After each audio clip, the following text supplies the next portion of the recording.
बस ये रखना कि मेरी संगत ठीक रहे, मैं सही सर्कल में उठूं बैठूं। अगर तुमने गलत संगत पकड़ ली, यहाँ ना कोई किसी की जिम्मेदारी नहीं होती बेटा। तुम स्कूल में नहीं हो, स्कूल में क्या होता है, टीचर्स पेरेंट्स एक बच्चा मान के जिम्मेदारी को लेते हैं। लेकिन अब तुम हो बड़े, अब तुम गलत और सही तुम्हें खुद से होना है। अब तुम अपने घर से चले आए और यहाँ नहीं पहुंचे, तो ना तो तुम्हारे पेरेंट्स को पता, ना हमें पता, ना तुम्हारे पीछे पीछे कोई जाए। अगर तुम्हें बिगड़ना है तो तुम्हें बिगड़ना है, तुम्हें कोई नहीं रोक सकता। तुम स्टेज पर उस पर आ गए हो। एक 5 साल का बच्चा बिगड़ नहीं सकता, कारण माँ बाप थप्पड़ मारेंगे, उसको पीटेंगे, उसको सीधे रास्ते पर रखेंगे। लेकिन तुम 18+ हो, अब तुम में से जिसको ड्रग्स लेनी है, गलत काम करने, उसको कोई रोक ही नहीं सकता बेटा। उसको तो ईश्वर ने गड्ढे में धक्का देने के लिए चुन लिया। और जिसको जिंदगी सेट करनी है ना, उसको भी कोई नहीं रोक सकता।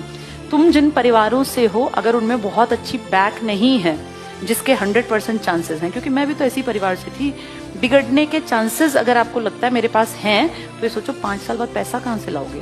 तुम्हारे पास कुछ भी नहीं है बेटा। हम नॉर्मल परिवार के लोगों के पास सिर्फ ये होता है कि जब तक माँ बाप हैं, एक छत है।